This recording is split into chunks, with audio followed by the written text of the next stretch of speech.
Sahabat, dalam kitab Safinatun Najah diterangkan ada 6 hewan yang tidak dimuliakan. Sitatu hayawan ghairu muhtaramin.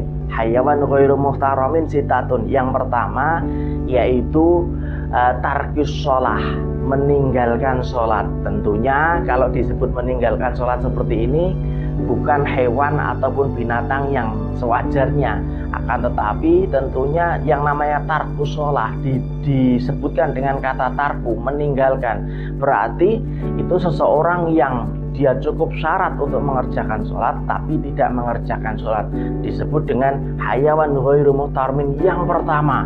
Tidak yang terakhir ataupun yang golongan yang ketiga, 4, 5, 6, tapi yang pertama yaitu tarkus sholah. Nauzubillah min dzalik, yaitu orang yang meninggalkan sholat disebut dengan binatang. Kemudian yang kedua yaitu zanil muhson, orang yang melakukan zina muhson. Apa itu zina muhson? Zina muhson yaitu perzinaan yang dilakukan oleh orang yang sudah memiliki pasangan sah, akan tetapi dia melakukan perzinaan dengan orang lain, atau biasa disebut dalam lingkungan kita, dalam masyarakat kita disebut dengan pasangan selingkuh. Nauzubillah min dzalik. Nah, itu masih ada yang namanya pelakor, ada pebinor dan lain sebagainya, merebut suami atau istri orang lain ataupun melakukan perzinaan di luar pernikahan yang sah. Tapi setelah dia menikah, bukan sebelum menikah. Sebelum menikah. Kalau yang sebelum menikah disebut zina ghairu muhson.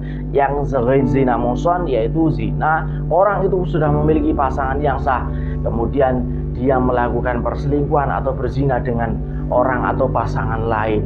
Nauzubillah min dzalik, itu termasuk hayawan ghairu muhtaramin. Kemudian yang ketiga yaitu wal murtad, orang yang keluar dari agama Islam, orang yang dulunya pernah mendapatkan hidayah, orang yang masuk ke dalam agama Islam kemudian dia keluar dari agama Islam, maka itu disebut dengan hayawan ghairu muhtaramin, termasuk hewan yang tidak dimuliakan. Ini menurut syarak. Kemudian yang keempat yaitu al-kafiru wal kafirul harbi, yaitu orang kafir harbi. Kafir harbi itu apa? Kafir yang memusuhi orang yang beragama Islam, atau kafir yang tidak mau terikat perjanjian damai kepada Islam, dengan agama Islam.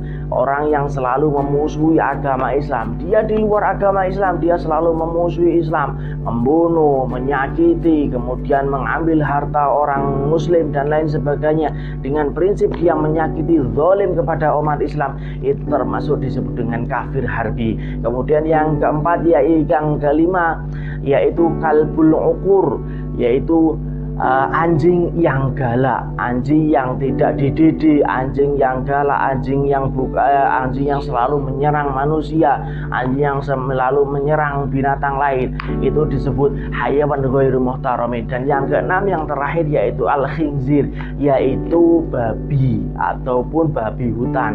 Itu merupakan hayawan ghairu muhtaramin. Tapi yang sangat menohok dalam keterangan kitab Safinatun Najah tadi yaitu pertama dan kedua dan ketiga serta yang keempat itu bukan binatang seperti biasa, akan tetapi manusia. Tapi karakternya yang pertama tarikus sholat, orang yang tidak mengerjakan sholat. Nauzubillah min dzalik.